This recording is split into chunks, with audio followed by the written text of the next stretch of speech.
Previously on Sisters in Stars Hollow. Stop complaining about the tunes. Hootie and the Blowfish. What are we doing? I know you've been hiding a map in your pants. We're doomed. Gerald, go get her some freaking food. We don't put moments like this on the frickin' list. Julia, I knew a new character. I don't know why all of a sudden I'm talking like what is that? Like the neighbor. What's her name? Babette. I don't know why I slipped into a Babette accent there, but I knew a new character was going to come in this episode. I knew it. I just felt it. You could feel it coming. In my bones. And that did happen. Yes. But it had nothing to do with why it was named that. So does that count as a prediction? I don't know. Kind of. I'm like, there's these names and I don't know what they are. I'm sensing a new person. Totally off. All that was like a pull from pop culture in some way. I didn't even look up what I actually did. Oh, well, we can talk about it later. Okay. Unless you want to talk about it now. You know what? Let's just talk about it now. Let's just talk about it now. Yeah. So the line was like, this isn't Nick and Nora, it's Sid and Nancy. Yeah. Something along those lines. So Nick and Nora are like a cutesy detective couple. Oh, okay. From a show that was like in black and white. Okay. And Sid and Nancy I was referring to Sid, I forget his last name. He was one of the band members of the Sex Pistols.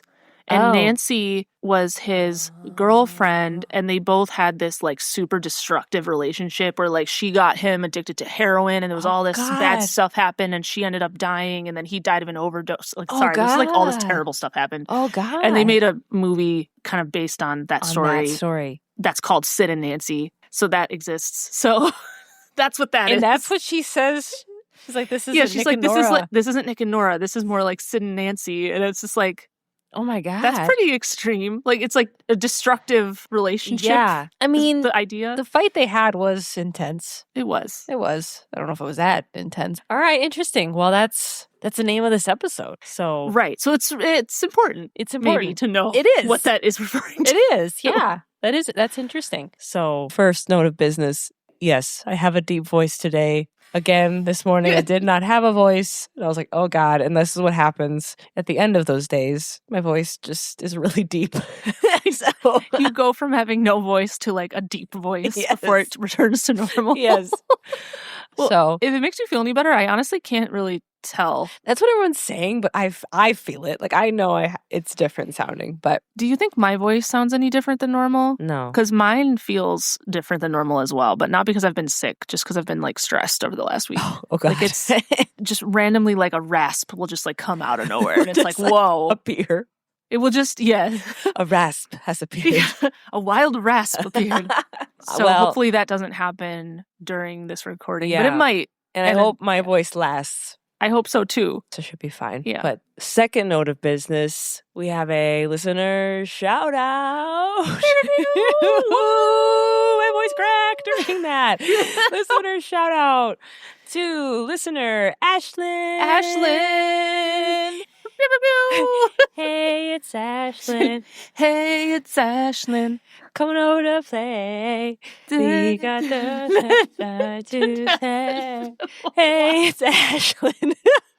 I just yes-handed that, but why is that what you to the tune of Hey, it's Franklin, the 90s kids TV show. I don't know. I think it just came to me. It's so hard. I mean, I immediately knew what you were doing, but like that was probably because such a throwback. It's such a throwback. So that's how my brain works sometimes. Great. It's just like, and this, it just relates, and everyone's like, what? What? I don't know. I'm a special kind of person. Anybody out there watch Franklin when you were like 7? It's Franklin or younger. Coming over to play. I think probably Franklin and Ashlyn, like the two, like the Lyns. The Lynn, yeah. Yes, Ashlyn. She bought us a coffee at buymeacoffee.com. Thank you. Thank you so much. And said, I love Sisters in Stars Hollow. My older sister Alyssa introduced me to Gilmore Girls growing up, and now to your show. Y'all gave her a shout out a few episodes back. I've been listening to your podcast while watching the show with the volume muted, and it's the best thing ever. You've given me a new way to enjoy and appreciate my ultimate comfort show, and I'm loving it. Keep the coffee and the episodes flowing. Oh my gosh. This comment gave us so much joy. We have to tell you this. So much. First of all, that's super cool that you, and I feel so honored that you like our podcast enough to watch the show with just like our commentary. Yes, that's incredible. That's absolutely incredible. I want to do that now. And then, I was going to say the next thing is like, that sounds actually really fun and I want to do that. But then it's like, I feel weird because it's like us. That is so also then I'm like strange. Wait listening to myself. I wish maybe there was another show that I could listen to and do that. With. But well, I'm just like, I want to do it because I'm just kind of curious on how that works. Like the logistics. Yeah. But that's amazing. That's like an ultimate compliment. Thank you so much for listening to our show and telling us about this. Yeah, that's incredible. Like, we're like, very happy. That made my day. It was awesome. Thank you so much. That made my week. That made my month. No, it did. I had a really stressful. The past week has been stressful. I'm not going to go into the reasons why. It just has been. No, that you did. You had a very stressful week. This was a nice timing. This was like, wow. And also, yes, shout out again to your sister Alyssa. I love it. I love sister energy. Yeah. And watching Gilmore Girls, we love it. That's awesome. So thank you. You're great. Keep in touch. All right. Third and final order of business. What are we drinking today? I made myself something I don't normally do. A concoction. It's not even a concoction. It's like not even that. Okay. The ingredients are tea and ice water. Okay. Never mind. No, I found this Tazo energized tea. Perk up with bright citrus flavors and other things. High caffeine level. Like, that's what we need. Like that. Yeah, so I made the tea, but then I put it in this bottle of ice water, so it's cold and it's like refreshing. Did you steep the tea first? I did. Okay, that was my suggestion. Yeah, I think that was correct. Yes, that's what I did. All right. So now I have a bottle of that and I'm sipping it and it's how is it? Refreshing. I have not tried that yet. It is not sweet at all, which is actually what I wanted. Okay. It's just like water with a nice tea flavor, but it's cold. Nice. Iced tea. Yeah, like unsweet. Unsweetened tea. Unsweetened iced tea. Yes. Yeah. I can't. Maybe now. A few years ago, I was like, wait, really? Yeah. Oh my God. Mom was real into unsweetened iced tea. And it's just like, wait, seriously? Yeah. Oh, I've never minded it. I don't know. Like the sweet, like to taste better, but it's like. But to be fair, sweet. like, look at me now. Today, we went out to a crepes place this morning. It was really good. And they had like fun coffees and things. Good. It was really good. I got a brown sugar iced latte because I was like, yeah, that's my vibe. That's my jam, which I have. And I do like it. But the first sip I took, I was like, it's a little sweet. And I'm like, oh God, I'm getting old. I'm getting old. I'm like, it's a little sweet. It's a little sweet. Like, oh, Jesus. I feel like I've had this experience too. Like, I can't think of a specific example right now, but there have been a couple times when I've thought something was too sweet. And then I'm like, oh, I'm turning into like my parents. Or, yeah, that's how I felt. Because growing up, like, oh, it's too sweet. And I'm like, oh, come on. And now I'm like, that's a little sweet. I'm like, oh, jeez. Again, we're getting older. We're getting old. Oh, but good, fun drinks for today, for this episode. And I'm ready to talk about it. I cannot wait to talk about this episode. So let's do it. I'm Julia. I'm Alex. And this is Sisters in Stars Hollow, Season 2, Episode 5, Nick and Nora, Sid and Nancy. So the episode opens, we see Rory and Lorelai eating at Luke's. Rory's stressed out because she doesn't want to be late for her first day back at school. Lorelai is unconcerned. She's taking her sweet old time, eating her eggs. Purposefully, she's like, don't worry, we will get there on time. But Rory's just excited. She just wants to get there. At that time, Lane comes into Luke's, really excited that Rory's still there because she found an awesome record store that's only 10 minutes from Chilton, and she wants Rory to pick up some records for her. She names different artists, Charles Mingus, The Sonics, MC5, Kick Out the Jams, which made me think of Pump Up the Jam. That's what I thought too. Is that what you thought too? Of course that's what I thought. And I was like, wait a minute. And then just like, I paused. I was like, Pump Up the Jam. And then I looked up the music video. Uh-huh. And I was like, this is trippy. Have you ever watched the music video of Pump Up Not the Jam? in full. I've seen a clip of it because isn't that the clip that they show in Kunk on Earth all the time? What's Kunk on Earth? You've never seen Kunk on Earth? Julia. Oh my gosh. Wait. Is that British lady? Yes. That's asking weird questions Yes. to people. They show it in that all the time. So one of her like jokes is that every episode of her series, she somehow finds a way to incorporate, I think it's that song Pump Up the Jam by Tektronic. Yes. Pump up the jam, pump it. And then it she'll like find some way to like mention that song, and then it will just cut to this like clip of the music video in every single episode. Like out of nowhere. Like That's it's hilarious. Incredible. So that's the reason why I know what the music video looks like. Yeah, it's just these people just going like this. Yeah, there's a woman like the listeners can't see what I'm doing. They're like they're like dancing, with their bodies. Everything's very 90s. Psychedelic 90s psychedelics. It's like, whoa. And there's just like a dude like really going. He's not singing, he's just going like with his whole body. Just like, oh my God. Kind of how like Michelle was dancing.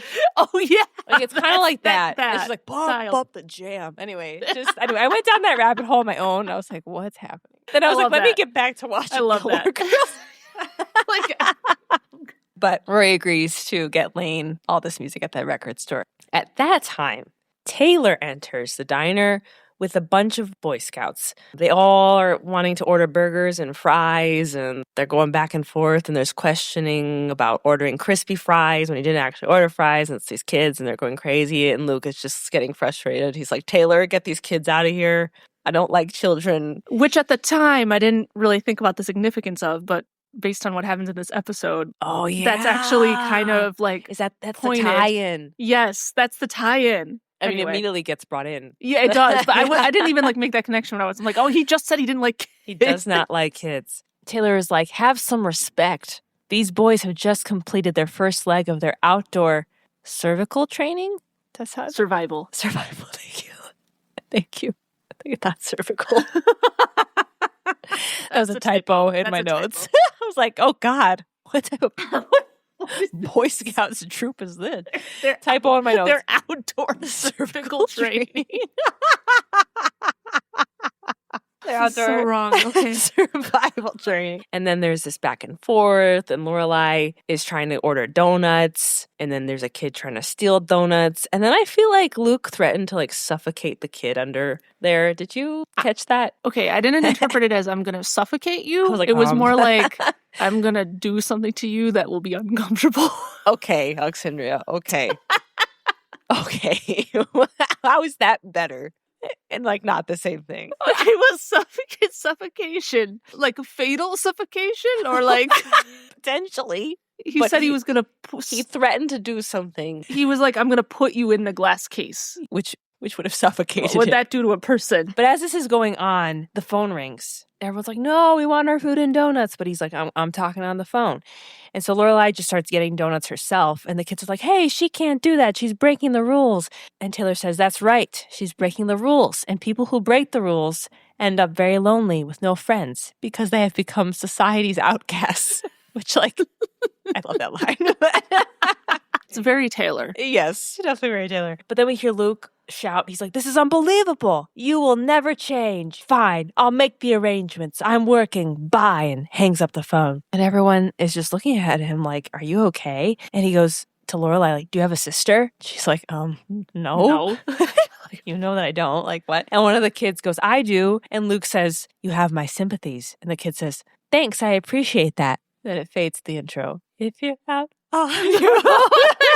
It's like, wait, what? Can I point out one more line that I just thought was funny? Yeah. In the whole like fighting over the donuts part. Yeah. Lorelai tries to like cut the line of the Boy Scouts to get donuts. Yeah. And then this kid in the front of the line goes like, hey, we were here first. And then she goes, on the planet. And he's just like, huh? And she's like, you lose. Chocolate cinnamon. She's like, I want these. Like, it's like, what? You lose. They're like, we were here first. I just thought it was funny. I like that. A funny way to be like, well, I'm older than you. So Yes. Yeah.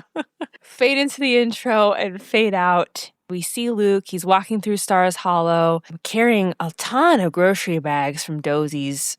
He has so many that he drops them on the sidewalk. As that happens, Lorelai is walking up, runs into him there. Do you need some help? And he's like, no. But she ends up helping him. And we flash to they're walking up to his apartment. She starts questioning, like, what like, why you bought Frosted Flakes? Why did you buy all this food? There's so much stuff. She's like, what is all of this? Why does she care so much that he's buying groceries? Like, is he not allowed to, like, go buy a bunch of groceries? Like, why is she like, you bought food? Like, why do you need food in your apartment? I need to follow you now up. I can followed you up to your apartment so I can find out more about all this food you bought. It's like, he just went grocery shopping. Like, why is this weird? I didn't understand. Okay, so that one I do understand. Because Luke, he's a very simple person. So, like, he doesn't really, I don't think, buy a bunch of stuff in general. Like, I think that is, like, kind of his character. He doesn't buy a bunch of snacks and a bunch of, like, sugary, snacky foods. Like, he's very, like, health conscious as well. Okay. So I think she's seeing him buying Frosted Flakes. Like, you would never eat Frosted Flakes. Why do you have all this junk food and snacks and things? So that's probably why she's like, what's going on? There's something happening here. Okay. But yeah, she's being a little nosy, I will say. So we find out that Luke is buying all of these things because his nephew is coming to stay with him. Luke's sister, Liz, is busy and cannot handle her son, so she's sending him to Luke. Lorelai asks about the nephew's dad, and Luke goes, oh yeah, well, that great prize that my sister picked up at the Der Wiener Schnitzel left her about 2 years ago, whereabouts unknown. Well, yeah, I don't know if I want to know that story. He's the hot dog king. Yeah, but that also doesn't match up with the Der Wiener German place. Isn't that like a Wiener Schnitzel? That's like a German patty of chicken. You think Wiener Schnitzel is just a patty of chicken? What is it?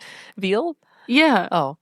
It's like a veal cutlet they serve at German places where they do not also serve hot dogs. Like, those things aren't the same. So I don't know who this guy is. Is he German? Is he the hot dog king? Who is he? Who is he? We may never know. We may never know. The world may never know. But apparently, this nephew has been getting into some trouble. Liz is afraid he's heading for something bad. So rather than handle it herself, she's given up and she's sending him to Luke so he can straighten him out. And Lorelai's like, you? Luke Danes, the great communicator, you're going to straighten him out. But Luke is optimistic. He says all he needs is a change of pace, a new crowd, to get away from this nut job that unfortunately is my sister. We find out the nephew's 17 and he's staying there indefinitely.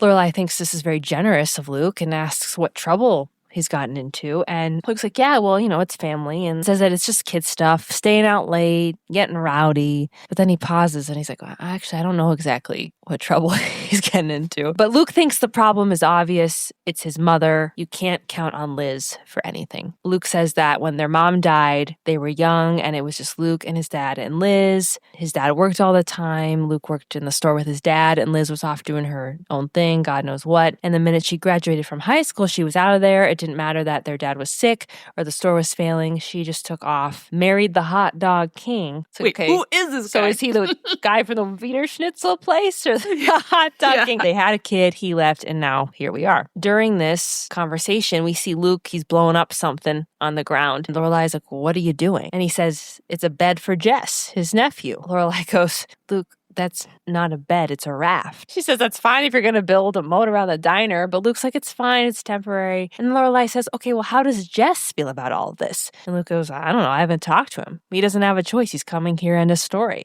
And Lorelai's like, I don't know, are you sure you're ready for this? Taking on a 17-year-old kid who's been getting into trouble and he's just being shipped off without his consent. Like, this is going to be tough. But Luke insists. He's like, he just needs to be around different people who give him space and who will treat him like a man, and he'll be fine. He's family. It's what you do. Lorelai's like, I really think you should think about this, but if you need any help, I'm here. And then Lorelai gets up to go, and then she's like, you do have an extra set of sheets, right? And Luke's like, yes, I have sheets. And so she goes, but then you see Luke and he pauses and he's like, gotta get sheets. Gotta get sheets. He did not have the sheets. He didn't have sheets. There was a lot of we need to put a lot of exposition about Luke's backstory and where this sister came from, all this stuff, because that's never been mentioned before. And all this thing. We never knew he had a sister. All of a sudden he has a sister and he has a nephew. The background story of their life just thrown into this one scene, and here we are.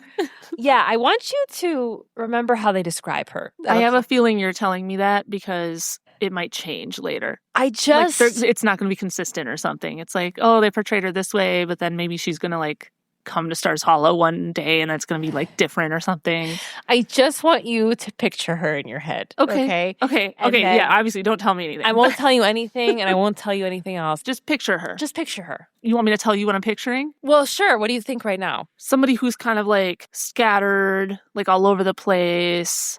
Like she can't keep up with, a busy teenager. She kind of doesn't want to she's not like following what he's doing. She doesn't want to deal with it kind of thing. Like she's just kind of like, okay, she can't handle it, She's more concerned with other stuff in her life, maybe for whatever reason. And she's just like, I don't know. Wait, or do you want me to describe her physical appearance? Yeah. I don't know, like an average tall person. I don't know. I don't know what else to say about that. Like an what average, does she look like in your head? She looks like I don't want to say like a drug addict because at one point I almost had that kind of like thought. Yes. Actually. Okay. She comes across as like, is she on drugs? Like she might have that kind of tendency to like she comes across as somebody, I don't want to say that she's on drugs, but like somebody who's like has her own sources of like dopamine or whatever, like her own like, I really like her vices or whatever. Like I like doing I like to have my time, my me time where I'm doing my thing, whatever it is. Then maybe it's drugs, but it's probably not drugs, right? Or like I want to be able to go out and drink with my friends and I can't because of my annoying son, like that kind of a person. Okay. Does that make sense? Like that. Yes. That is what I'm picturing. Yeah. Okay. All right. Like it. Okay. All right. We flash to Chilton and Rory's back at school. It's a new school year. She's starting her junior year. Immediately, Rory runs into Paris in the posse and they have a bit of a stare down as they're about to enter a classroom.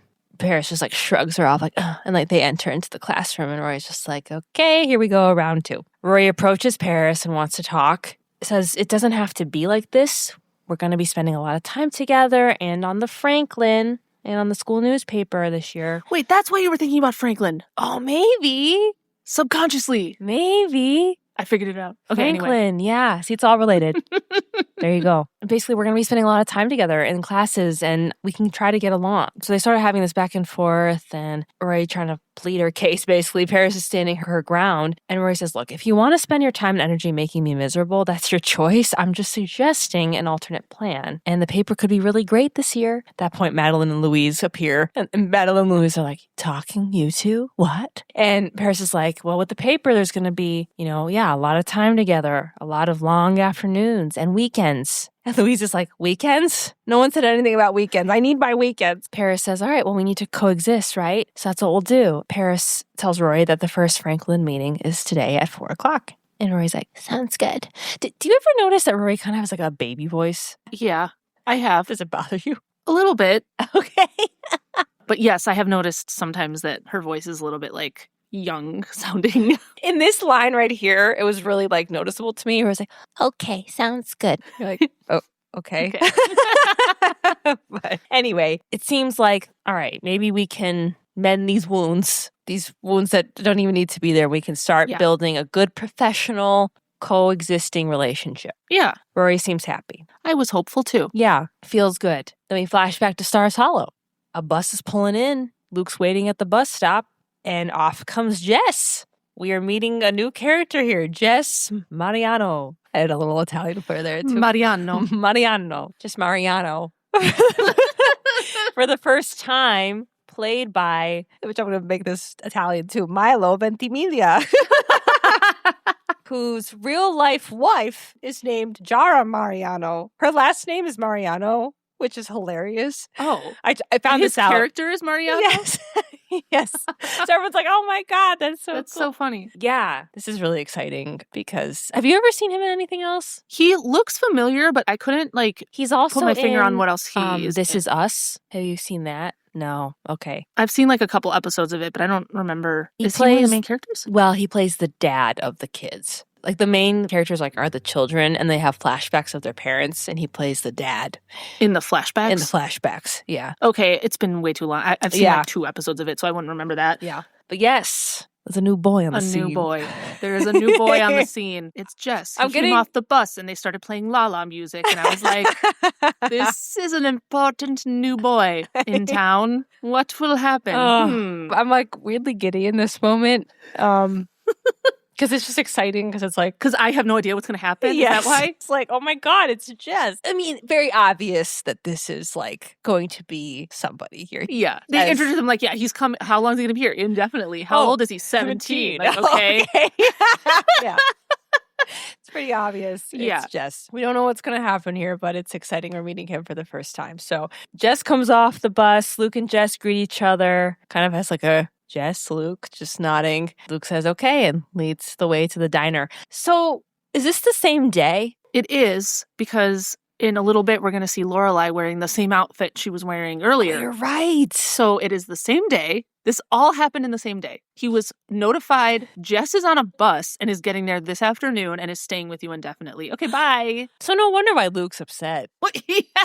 Like, I'm sending him off. I can't deal with him. He's on his way. Deal with it. I'm sending his stuff. Oh my God. Yeah, that's pretty like, whoa. Like, what happened to cause that, you know? Exactly. Like, it's like, oh my gosh. Luke leads Jess to the diner. He shows Jess upstairs to the apartment. There's not much. Here it is. Shows him his little bed. The sheets are new. Jess dumps his stuff on the air mattress, and Luke says he has to get back to the diner, and he closes at 10. And Jess says, okay, I'll see you at 10. Takes a book and runs out of there. And then Luke says, wait, you need keys. And Jess says, no, I don't.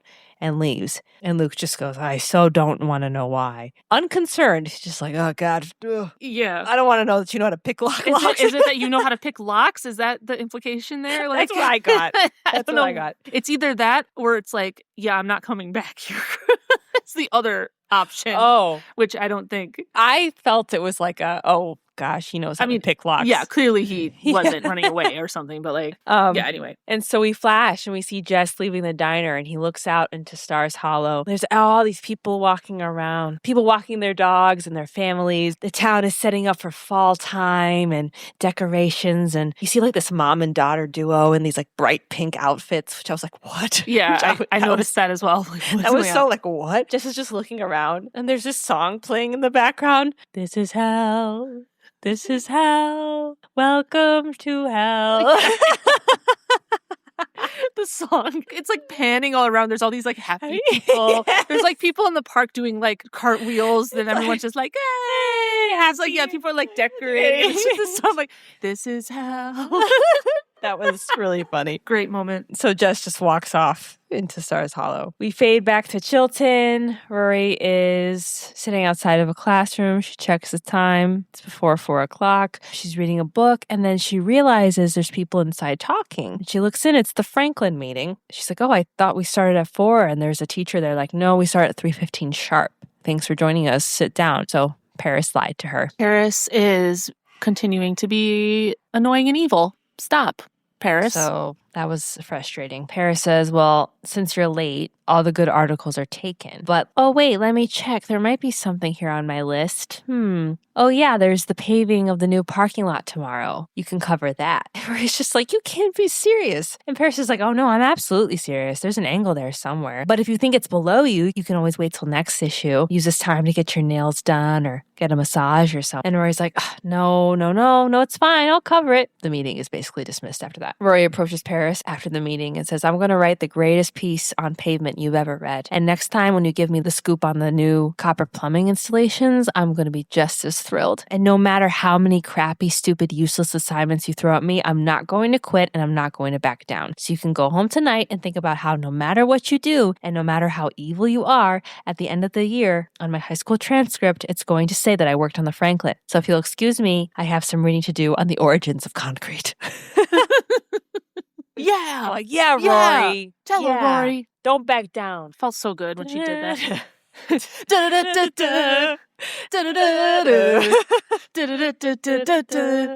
did. Okay. Yeah. All right, let's stop. That's it. All right.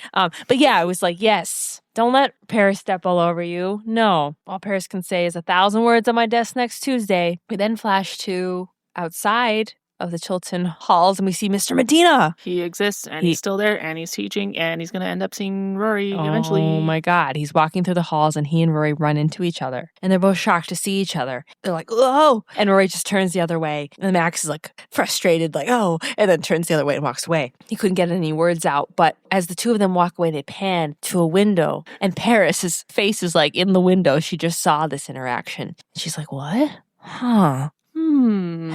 We flash to Luke. Lorelai is entering. I guess, yes, she's wearing the same outfit, so it is the same day. And she's like, so, is he here? How is he? Did he see the bed? And Luke is like, yes, he's fine. But Lorelai is like, okay, where is he? I want to meet him. And Luke just says he's out. Lorelai's like, okay, he's out and you don't know where he is? Like, he's new in town. He doesn't know his way around yet. And Luke just says, it's Stars Hollow. You take 3 left turns and you're back in the center of town. Yeah. And she's like, okay, but when a kid goes out, you have to ask him where he's going. You're responsible for him now. If he knocks over a liquor store, it's going to be your fault. And he's like, okay, but do you really think that if I asked him where he was going and he was going to knock over a liquor store, he would tell me that? Did they say knock over a liquor store or knock off a liquor store? I think he said both things. Weirdly, when I was watching this scene, I also thought he was saying knock over a liquor store, but that doesn't make any sense. And then I heard multiple times knock over, and then I also heard knock off. So I was like what did they say? I don't know what they're saying. So I also was confused when I was watching. Good. Yes, knock over and knock off. One of the two. Maybe he might destroy it. He might start just causing ruckus. Like, what would knock over a liquor store mean? Like, you go in and knock down the shelves? Like, yeah. What? Okay. Sure. Because I think knock off means, like, you're going to go in and, like, steal off it does, stuff. yes. Right? Like, that actually has a meaning. The other thing, it's unclear. Anyway, continue. Probably knock off. I swear I heard knock over, but Jess enters and Luke calls him over, says, I want you to meet somebody. This is Lorelai. And Lorelai's like, hey, hi. Hey, it's me. Oh, hey. He just stares at her the whole time. He doesn't say a word. And Lorelai's trying to talk to him. And she's like, oh, you should meet my daughter. She's about your age. She can show you where all the good wilding goes on around here. He's silent and stares at her. She's like, okay, well, it's nice to meet you. I hope you like it here. And Jess just stares, doesn't say a single word. She's like, oh, okay, class dismissed. And then Luke tries to ask if he's hungry, but Jess just leaves and goes upstairs. And Luke's like, he's adjusting. He probably just realized that there's 12 stores in this town that are devoted entirely to peddling porcelain unicorns. I've lived here my whole life, and I still can't believe it. There's 12 stores. 12 stores devoted to peddling porcelain unicorns. I also can't believe that. Wow. When I heard that, I was like, that is strange. That is not normal. That goes over the line of magical and whimsical. It's like, this is now just scary. There's something going on in this town. I'm scared. Spooky moment Yeah, contender. it could be a contender. But then Lorelai says, hey, I have a good idea, and invites Luke and Jess over for dinner with Rory, Suki, and Jackson. It could be kind of like a welcome dinner, welcome to Stars Hollow. And Luke agrees that that would be nice. He agrees to go. And then at that time, Rory comes in after school. She's like, I hate her. She's upset at Paris about what happened and telling Lorelai about that. And then Lorelai asks if Rory happened to run into Max. And Rory says no. And Lorelai says, isn't he your lit teacher? And Rory says, oh, yeah, but I do have some tall people sitting in front of me. And she says, well, no, I did see him. I ran into him in the hallway and then I walked the other way. And Lorelai's like, why? Why would you do that? Just because he's not a part of my life anymore doesn't mean he can't be a part of yours. He has to be a part of yours. You have to see him and you have to talk to him. And that's okay. That's good. I know everything seems screwed up right now, but I don't want you to avoid him on my account. What?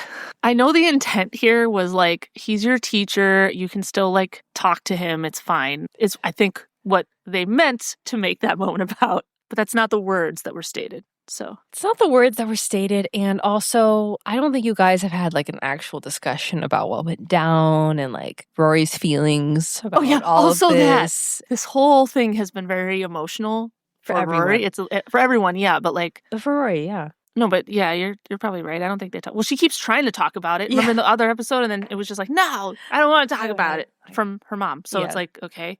Yeah, so that little interaction was a little frustrating. But then they leave Luke's, and Lorelai tells Rory about Jess. He's in town, and that she's invited them over for dinner. We flash Luke's apartment. We're upstairs. We see Jess on his mattress just smoking cigs, playing with a deck of cards. He's a bad boy, you know, he's smoking, he's playing, he's gambling. I'm laughing a little bit because of the whole cards thing in this scene. Like, he's not like doing anything with them. He's just like fanning out a deck and then like putting it back. And it's like, okay. Yeah. Like, that's not anything, but okay.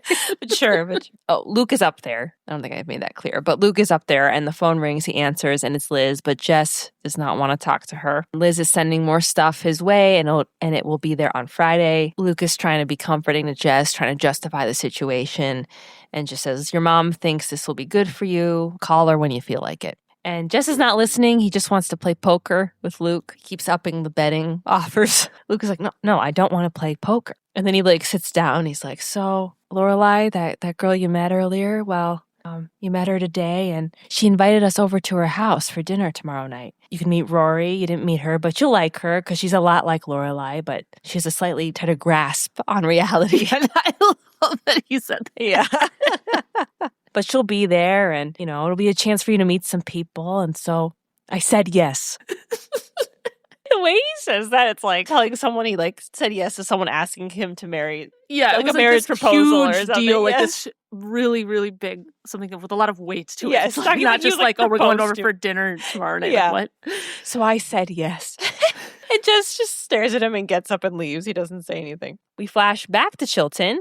We see Paris entering a classroom, and she's surprised to find Rory already sitting there. Rory is early to the meeting this time, ready to go.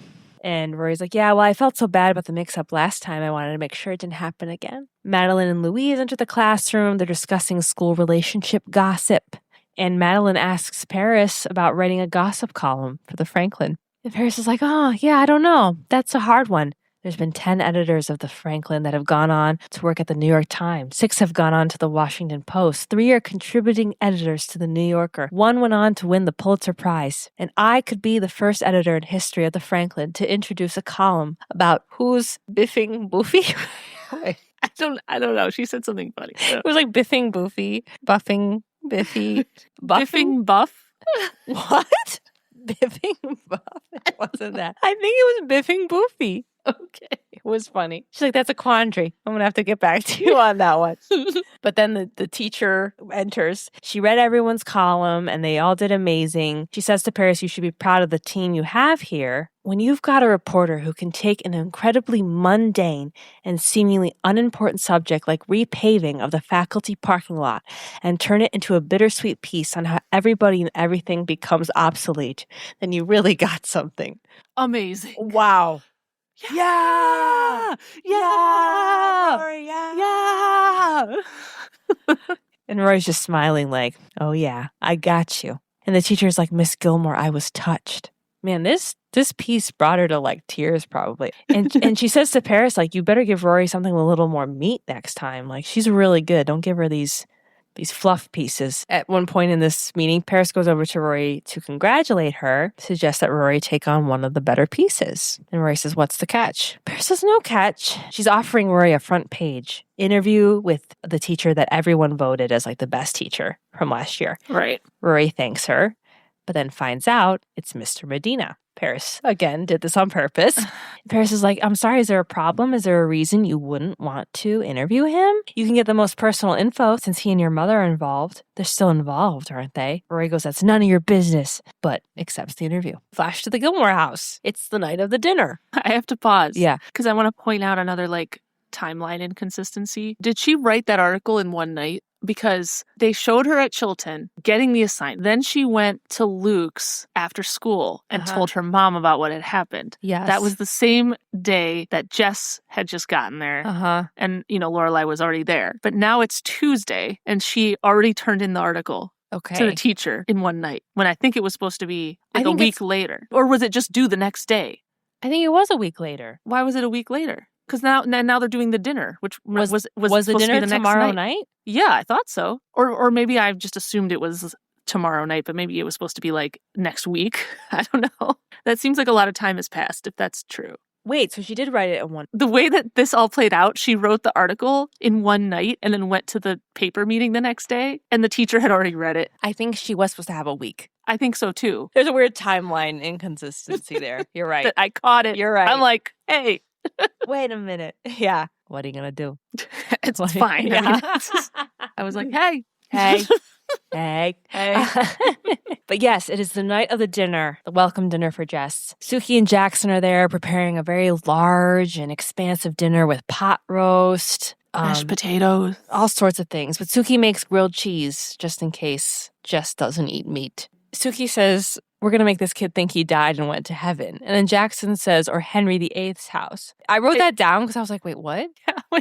I just remember hearing that and being like, wait, I don't get it. Because like Henry VIII wasn't like a positive. I feel like you don't want to be associated with Henry VIII. Like that's not a good thing. Are they trying to say like he died and went to heaven, or he died? Why is it like a killing joke? Didn't he like kill a bunch of people? Yes. He killed his wives. Yes. He like kept getting married and then he would like kill his wife and then marry another person or something. Yes. Am I making this up? Like, I thought that was Henry VIII. So why would it be like, we're going to make him think he went to Henry VIII's house? Like, I don't get it. Like, that's not a good thing. That's what I'm I saying. guess like unless I'm missing something. I guess what I'm saying, like, maybe he died. was really opulent. He could have just meant like, and it had nothing to do with dying. It could have just been like, he was very, I mean, he was rich and he had all of these things, like opulence. Yeah, maybe it's that. Like, he's going to think he was like, you know. Wow, it's like, he's going to think he's in Versailles or something. Yeah. Like a joke like that or something. Yeah. Like, maybe. Maybe. Just like, I didn't get it. I didn't get it.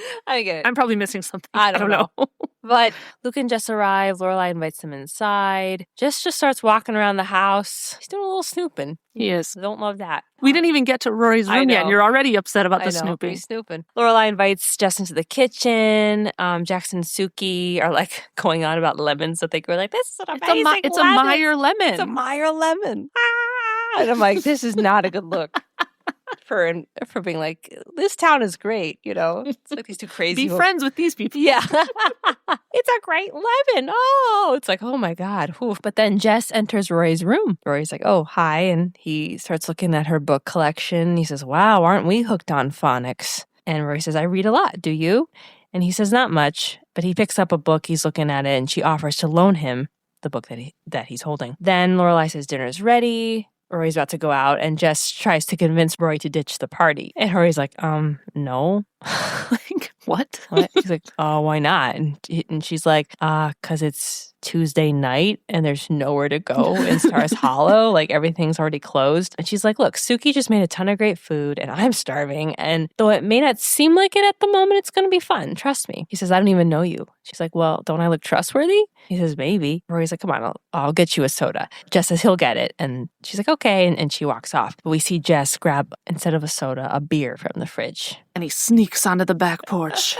He's bad. He's bad. Yeah, so I thought Rory was very calm in this situation. Like, if I was just like in my room and I turn around and there's just like, oh, there's a boy I've never met before just in my room looking through my stuff. Like, I feel like I would be like, I would be a little stressed out. I mean, I don't know. Let's talk about that. I guess Rory's a little different than us. I would be sweating. So also, like, because like I'm gonna imagine myself. I'm 16, and this boy. I turn around and he's in my room, looking at my things, and being like, "Hey, let's get out of here." Like, I feel like I'd be like, "What is happening?" I'd be sweating. I would be sweating. I can't handle this. Yeah, because I mean, yeah, he's objectively good looking, so it's like, oh, you're Jess? Oh, yeah. Hi. She has like no reaction at all. No. She's just like, "Oh, hey." Oh, you like book? Yeah, I'll lend you that.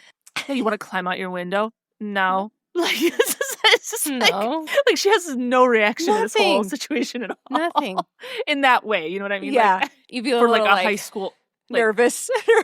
I think I would be. Yeah. Yeah, just no reaction. She's like, oh, hey, I'm Rory. You like books? Yeah.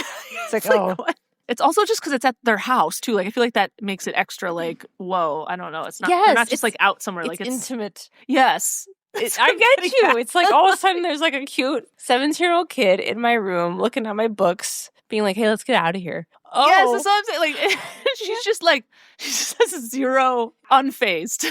Unfazed. Yeah, you're right. She was too calm. It's too calm. Not realistic. Yeah, that was not realistic. I'm with you on that. But yeah, Jess grabs a beer from the fridge and heads out onto the back porch. So everyone's setting up for the dinner, and Lorelai goes into the kitchen to get something and realizes Jess isn't in there, finds him outside on the porch, sees him drinking the beer and is like, oh, for me? And takes it from him. She's like, are you not hungry? Suki made you some grilled cheese if you don't like pot roast. And he's not really saying much. And she's like, let me guess, you don't want to be here. You don't want to be in Stars Hollow. And he's like, oh, who would ever want to not be in Stars Hollow? That just sounds plumb crazy. Blech. And she's like, look, let me give you some advice. The whole my parents don't get me thing, I've been there. And he's like, yeah, huh? And he's like making this a huge wide-eyed face, like, ugh. Yeah, he's being like super sarcastic. Yes. And she's like, the whole bit with the chip on my shoulder and all that, I've been there. Everything you're feeling might be totally justified. Maybe you're getting screwed. But Luke is a really great guy and he's special and he wants to take care of you and make things right for you.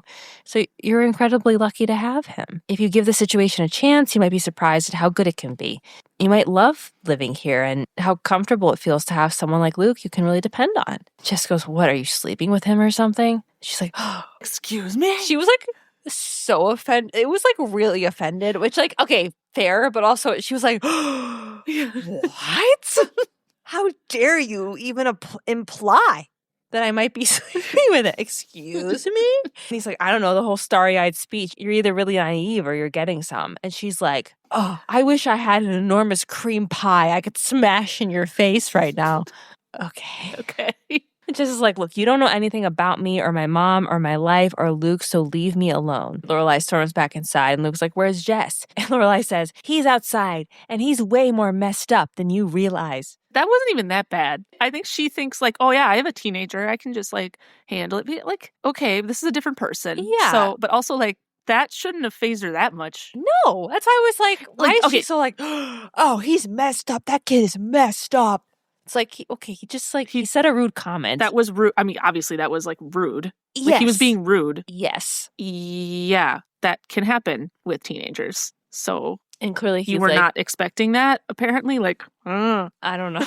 I guess her reaction was like over the top for me. It was like, okay. I would just be like, oh God. All right, yeah, he's a little rude. He needs some work. But I wouldn't be like, he's messed up.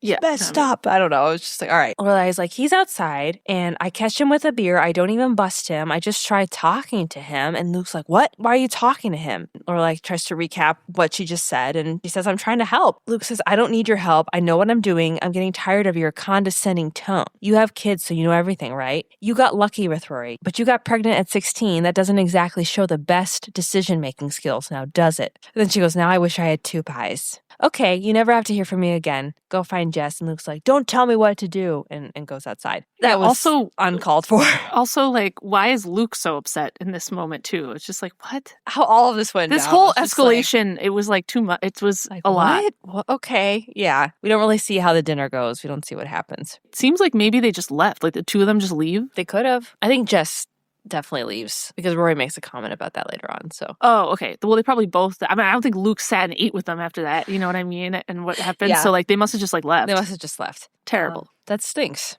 We flash to the next morning. Lorelai and Rory are walking to Luke's, but Lorelai will not go inside. She tells Rory this was a bad one, referencing the fight. She says, this was not Nick and Nora. This was Sid and Nancy, and I'm not going in there. Now we know what that means. Now we know. Rory says, but it's Danish Day. And Lorelai tells Rory to go in there and just order 2 coffees and order 2 Danishes. To go. So Rory goes in and orders 2 coffees and 2 cherry Danishes. And Luke says one of those is for her, right? Meaning Lorelai. And Rory goes, no, I'm just super hungry. And Luke says, sure. Tell you what, I'll give you 1 coffee and 1 Danish. And if you sit down over there and eat it, I'm going to watch you do it. And then I'll give you another coffee and another Danish. And Rory goes, you're going to stand and watch me eat a Danish? And Luke says, cable is out and I'm starved for entertainment. And Rory's like, look, this is insane. You guys had a fight. Big deal. You're going to make up. And what better day to make up than Danish Day? The happiest of all days. The day when you say, hey, let's forgive and forget over a nice Danish and a cup of coffee. But Luke refuses the order and just says you can have 1 coffee and 1 Danish. Can he do this? Is he allowed to refuse her? Yes. Like, I don't think it's illegal to just like randomly refuse service to somebody. It's only illegal if the reasoning is like something that's like a protected discriminatory thing. Okay. I think. I don't. We're not 100%. I'm not 100% on that, but like, I'm pretty sure. I don't know. Now I'm curious. It's just something that I was like, huh. But he refuses to sell her a second set. And Rory leaves and says, hey, he wouldn't do it for me. She lets Lorelai have the Danish, but she keeps the coffee. And then there's a random kid walking around, and Lorelai tries to bribe the kid to go in there and buy her a coffee. We're kind of inside Luke's diner, and he sees this, and the kid is like really scared. Yeah. He is really scared, and he runs off. I was like, this is spooky. It is. Like, that was, yeah. He was like, and like running away. I'm like, oh my God, just get in there, buy your coffee. You don't have to talk. You don't have to say anything. Right. Like, I want a coffee and get out of there. Yeah. You don't need to be accosting children in the street. Unnecessary. Yeah. And then the phone rings, and it's Taylor calling Luke, saying that Jess did something. We don't know what yet. Luke says he'll talk to him and says, but if he says he didn't do it and nobody saw him do it, then he didn't do it, understand? So potential for Jess Something happened. getting into trouble here. We flash back to Chilton. We see Rory. She is about to enter a classroom, but she's hesitant. But she just goes in there, and we see Mr. Medina. He's sitting at his desk. There's some nervousness between the two of them, and they both kind of agree that this is weird. They don't really know how to act, but Mr. Medina invites her to sit down, and they're like, okay, I guess we should just start. And Rory wants to tape the interview, so she pulls out one of those like cassette recorders and starts the interview and asks what his full name is. Max Arturo Medina. Rory says, you're kidding. They knew nothing about this man. Yeah, like they didn't... They knew They nothing. didn't know anything about him. They knew nothing about him. He was named after his father's butcher because he gave them a deal. Wow. But Roy continues with, I assume you are aware that you were overwhelmingly voted the student's favorite teacher last year. He says yes, he's happy about that fact, compliments his students. Roy asks if he ever thought about doing something other than teaching. He says his father wanted him to be a doctor and his mother wanted him to be a president. But he wanted to be a clown. This was the most strange thing. Yeah, let me recount what he says here. Okay. He wanted to be a clown. When he was a kid, he went to the circus and he saw this man who was dressed up in a crazy outfit and could juggle and rode on an elephant, and the people loved him. And he thought, well, that's it. That's for me. This feeling lasted until he was in junior high. Plus, when he told people that he wanted to be a clown, they tended to be very frightened. There was nervous laughter. What? I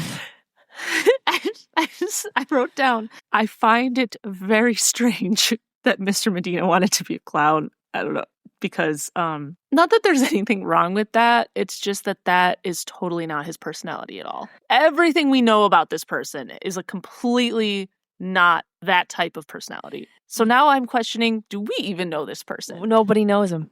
We don't really know him. They don't really know him. This was the Now whole marriage was not on good footing. It was just bad, and this makes me question him as a person. And now it makes sense when he was like, I want to be 100 clowns and crammed in a car close to you. Remember he said that to Lorelai? No. Remember he said that? That was like one of your spooky moments when she tries to break up with him at the school, and he's like, I don't want to be a part. I want to be 100 clowns crammed into a car close to you. Oh yeah. Do you remember when he said that? And you were like, that's creepy. That's really spooky. Now it kind of makes sense maybe that he finds clowns romantic. He finds them romantic. He associates like joy with them and like and romance. He wanted to be 100 clowns crammed into a car worth close to Lorelai. I mean, that's disturbing. I after that I was like, maybe we should stay away.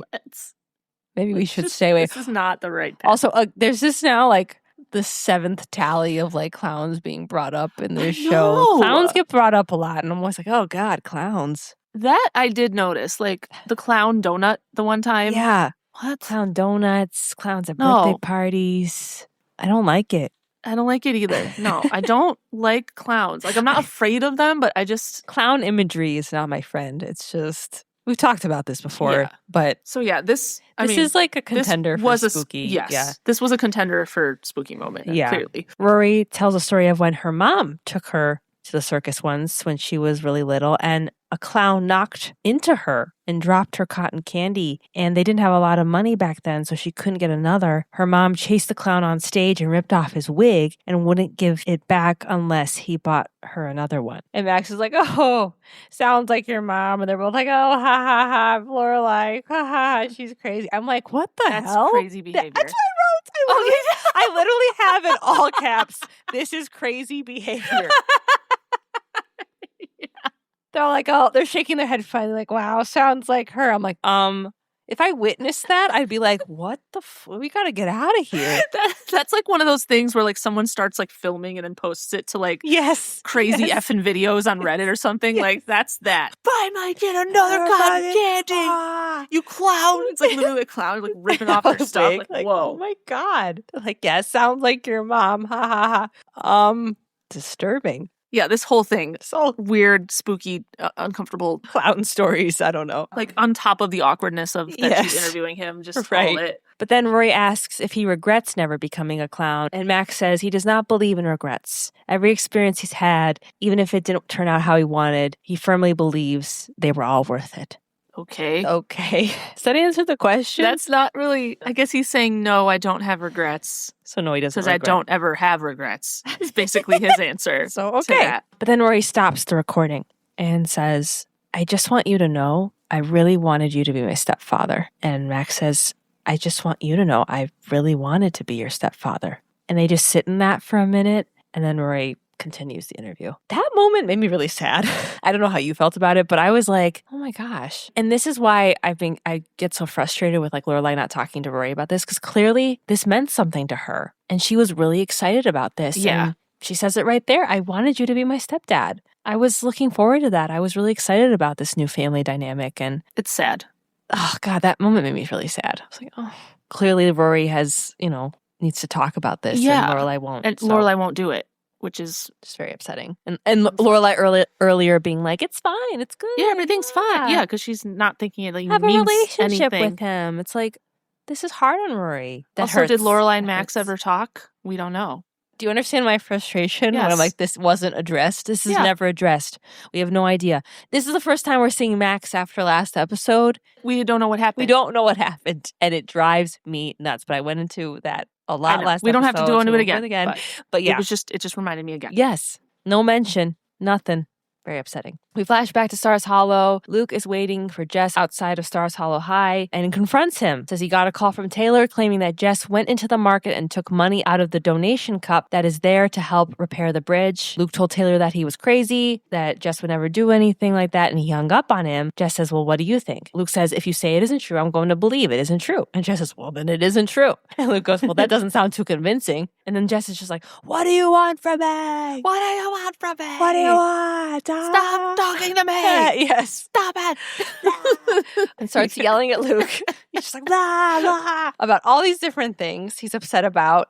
He's like, you put me in a school that says Pledge of Allegiance in 6 different languages, 2 of which I've never heard of. Which I'm like, oh my gosh. Yeah, can we pause? What? They say it 6 times. Yeah, that's a little bit over the top. Also, I didn't know that this town was so diverse. I also thought that too. I was like, this is a very diverse town. That's great.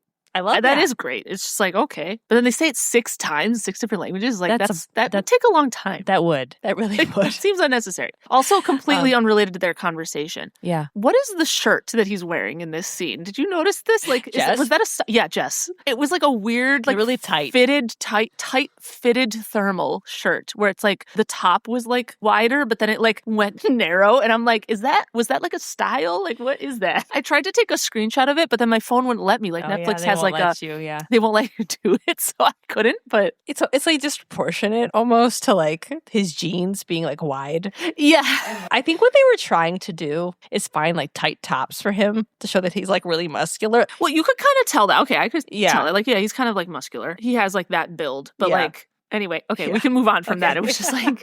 it was noticeable. It was like, what is this like weird... It was just very tight on him. Very tight. He had a few tight shirts throughout the episode. I was like, whoa, it's a tight shirt.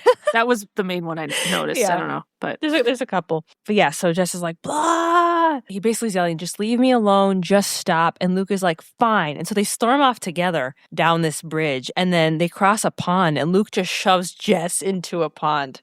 That's iconic. Oh, it is? Yeah, I think. Yeah. I mean, I saw that and I was like, whoa, this is one of the most intense moments of this whole show so far. It is pretty intense. It was an intense I literally had to like stop for a second and be like, oh my gosh. Calm down. Yeah. Luke just pushed somebody into a body of water. Like, whoa. Yeah. Whoa. Like, and also I did not see that coming also. Like, I'm like watching this scene and all of a sudden he just does that and I was like, ah! Whoa.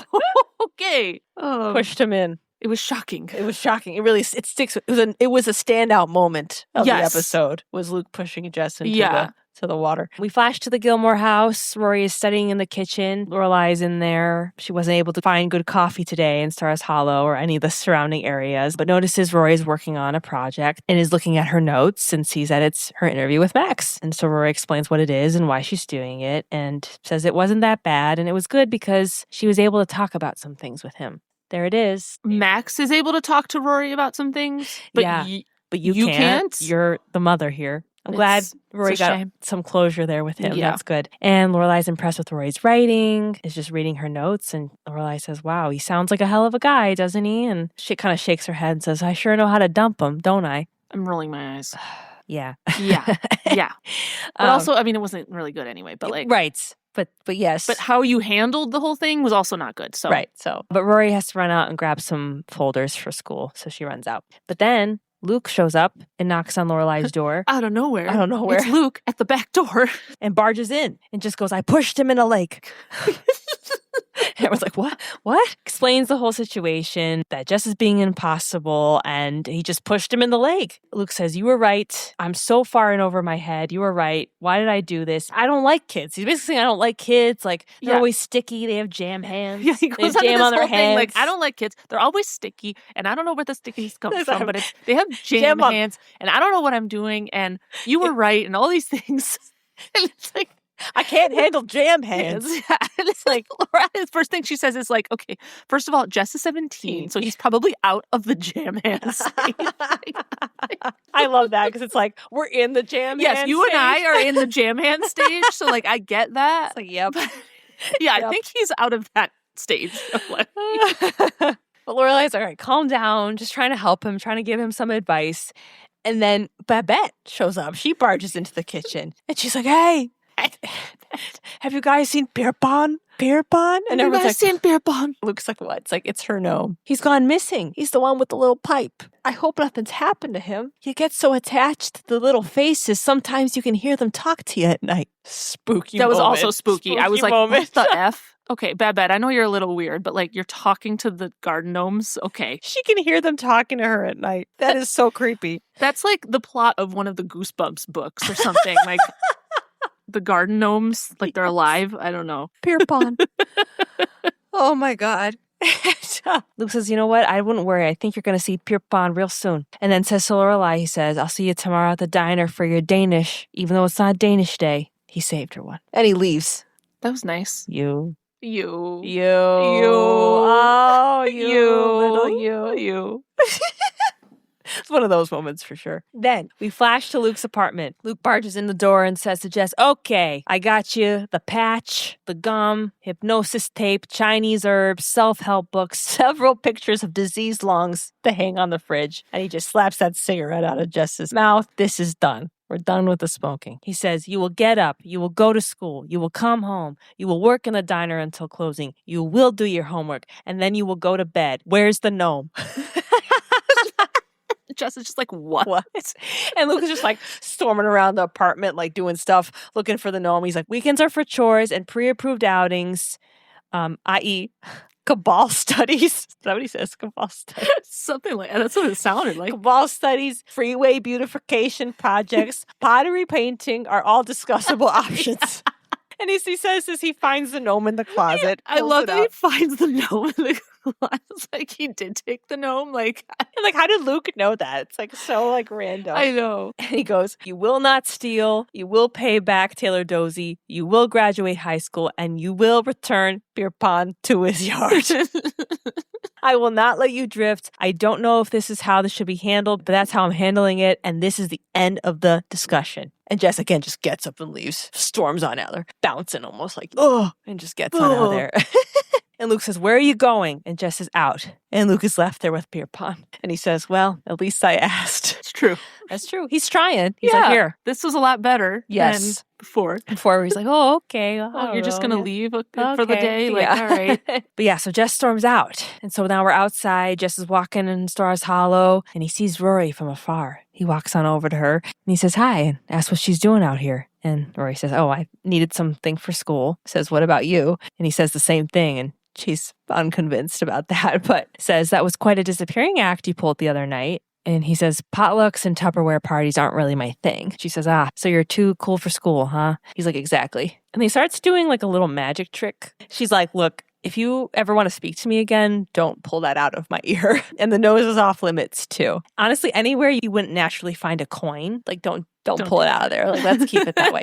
And then he asks what she's doing now. And she says she has to finish up some homework. And then he says, well, I want to leave you with one last trick. And he pulls out a copy of that book that he was looking at in her room. And she's like, oh, you bought a copy. I said I'd let you borrow it. Just stole it from her room. He's like, oh, this is yours, actually. Yeah, I borrowed it from your room. And I put some notes in the margins for you. And Rory takes a look at it and I guess can tell from his annotations that he read the book. He's read it before. Or read it before, like, yeah. Generally, yeah, is what she can tell immediately. Immediately. Like 1 second. She opens up to one page, starts reading, and is like, you've read this before. That's like... Yeah. And Jess says he's read it about 40 times. It's a lot. Rory's like, I thought you didn't read much. And he says, well, what is much? So mysterious. Oh. And then he says, good night, Rory. And then she says, good night, Dodger. He's confused by this, and then she says, figure it out, and she walks away. But then he calls out after her, Oliver Twist. And she turns around and gives him a smile like, I'm impressed. You. You. And then just smiles a little too, and he's like, oh, okay. I like her. I like this girl. And we fade to the credits. Oh, boy. Oh, man. Oh, boy. She's in deep now. No, I mean, not really. Not really. But I will say... nothing actually happened. Nothing happened. They had a nice interaction right there. Yes. But the description of this episode is Lorelai tries to dissuade Luke from allowing his relative to live with him. Rory finds herself attracted to another boy. Wait, what? Yeah. And I was like, I don't think that came across in this episode at all. Actually, no. Yeah, no. It just was like them meeting each other, basically. Yes, but also there was a level of like, okay, I respect you, like you're cool kind of thing. Like, okay, we can hang. Yeah, it's like that mutually. I think. Yes, they mutually had that at the end. So like, all right, okay, well, you're not so bad. You're okay to either person. Yeah. No, I wouldn't say she's like attracted. No, I did not get that. It says that actually that's the opposite. What I was saying about when she first met him, it was like, oh hey, whatever, like you want to my like you want one of my books, like whatever. Exactly. I'm like, she's not giving off that she's like, oh gosh, he's cute, you know. No. I've been waiting to watch the next episode. But also I know this show and they're probably not even going to have him in the next episode. Just my luck. I'm like, okay, I want to know what else is going to happen in Rory's love life now. But they're going to switch to something completely different. I didn't look up the name or anything. I'm like, the next episode is going to be about like her grandparents or something. I have no idea. But the name of the next episode is Presenting Lorelai Gilmore. Wait. What could that mean? What? I know this show enough now. Yeah. They like to like, oh, we're going to give you a little piece of this, and then we're going to go over here, and then we're going to go over, like they want to like spread out all the things. So like, he's not even going to like be in it. So I'm going to have to wait a minute. I know. You're becoming a fan here because we were talking the other day, and you were like, oh, I'm just going to rewatch the last episode, and you were like, but that's okay. I like it or something. What did you say? Yeah, I was like, oh, it was just a good episode, so I'm just going to rewatch it, like to prep for a recording session because we had to wait a little bit. And then you were like, yeah, you're becoming a fan. I'm like, a fan. Like what? Because I want to rewatch an episode. You're like, yeah. Like, oh, okay, fine. Fine. A little bit. I mean, yeah, I guess it's true. Like I saw that as like I'll do that for fun, not like, oh, I have to rewatch it. Like it wasn't like that. It was like, oh, I liked the episode. I'm going to go rewatch it. Yeah. So, yeah. Oh my gosh. Sorry. On Netflix, like one of like the header images for the show is like a bunch of pictures. Yes. I've been trying to not look at don't it look because at I that, don't want to like... And I don't want you to look at that. I'm just saying they've now added like a cell phone. This might have been there for a minute now, but like an iPhone that has like a picture of Rory and Lorelai on the back. And it's like, that's too modern. That's way too like modern not for actually this. In the No. Yeah. They just added it to be like, oh, we're modern. It's like, no, we don't want your modern life. I don't want your modern shit. We like that it's old. Yes. Okay. Anyway, let's do our recap. Yes. Okay, let's start with fashion. I liked stuff Lorelai was wearing towards the beginning of the episode. And the other note that I had was that one fitted shirt that I already talked about. Yes. That was pretty much it for me. I did not like Rory's sweater that she wore at the dinner. Yeah. Did you like that sweater? I was neutral on it. Did you think it was a little bit matronly? It was a little matronly. And there's like I a boy always coming laugh- over. I mean, she has a boyfriend, so like there's that. But Honestly, the sweater choice might have also subconsciously contributed to all my commentary on how she like she's completely unfazed that there's this like boy coming over to her house. Like, I don't think it was that bad. It was just like a white sweater with like pinkish flowers on it, right? Like, it wasn't like... It was a little matronly.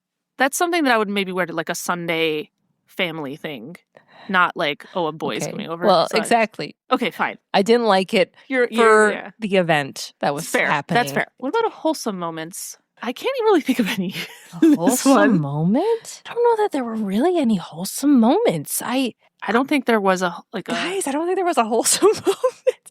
It wasn't like this was a bad episode in that way. It was just like, there's nothing that's like, oh, that was, happy, feel good. Yeah. No wholesome moments. Sorry, guys. Spooky moments, though. Several contenders. Contender 1, 12 stores in Stars Hollow dedicated entirely to porcelain unicorns. What? Whoa. There's like there's a community of people trading unicorns, porcelain unicorns? Yeah, that's not right. It's like trading cards in Stars Hollow. It's like you're collecting them. You check the stores for new stock. Yeah. I don't like you that. Trade them. I think it's like there's something unique something weird there. I don't know what, but I don't like that. Okay. Next, Mr. Medina wanting to be a clown. Oh, it changes your whole perspective on him, It just makes you question everything you knew about him. Just like that. Like, did I ever really know you? Yeah. I don't think I did. With like how I thought his brain operated. You know what I mean? Yeah. Right. And then finally, Babette hears the garden gnomes talk to her at night. I think that might be the final choice. She's so attached to her garden gnomes that she can hear them talking to her at night. That's no, I'm sorry. Good. That's like you're having a schizophrenic episode. That's what that is. That's scary. Something's really not good. I'm scared. If my neighbor came in, barging in, she's like, "Where's Beer Pond? I can't find him." You're like, "Oh, okay, what's happening?" I'm so attached. I hear them talking to me at night. I'd be like, "Lock your doors." Be like, "Go home. We'll find him. Go home." Be like, "Lock your doors." Close your she curtains. might just barge in the middle of the night and be like, "Beer Pond, Beer Pond told me to Pond. kill you." Okay. That's all. Anyway. So there's that. Yeah. That's my choice. I'll pick that one too. Yeah. Okay. That's the top. Quote of the episode / standout moment. I think a standout moment we already said is when Luke pushes Jess into the lake. Yes. That was like, whoa. Yeah. Yeah, are there any quotes that you'd like to nominate as just a nice quote? Yeah, I had one that I liked. She's breaking the rules, and people who break the rules end up very lonely with no friends because they have become society's outcasts. It's just like, what? And it's like, I don't know. It made me laugh. It was funny. I like it. Okay, romantic analysis. Jess has been introduced. What do you think is going to happen? I think he and Rory are slowly going to become friends, like better friends, and they're going to be friends, and then some type of tension will happen with Dean, which I already thought was going to happen eventually anyway. Yeah. And then after that happens, then she's going to be like, oh, I don't know, Jess. It's kind of how I see things playing out. Okay. Again, like based on how she acted in this episode, I would think like, if anything, maybe he might develop feelings for her, but then she's already in a relationship. So like, but I don't think she's going to be like questioning, what do? I have feelings for two people. Just only based on just the way she reacted to this episode. That's what I don't know that she's going to be in that dilemma, but it might be like, he likes her, but she's not available. And that might become clear. Okay. And further predictions in general are, kind of already said this, but I'll just say this again. I think the next episode is going to be about the grandparents. The grandparents are going to be in the next episode. Okay. Something's going to be going on there. Okay. Seems a little overdue. But besides that, I don't know what's happening next. And I guess I'll go ahead and say, like, we're going to get a break from Jess, too, because that's what this show does. He won't really be around a little bit, so then we're all going to be like, when are we going to see him again? Huh? And that's my thoughts. All right, everyone. Thank you for listening. That was episode 5. Next, we are on episode 6, season 2, episode 6, presenting Lorelai Gilmore. If you enjoyed this podcast, please subscribe to us on whatever platform you're listening on. If you want to support our show, head over to buymeacoffee.com/sistersinstarshollow. The link is in every episode description. Until next time, keep the coffee flowing.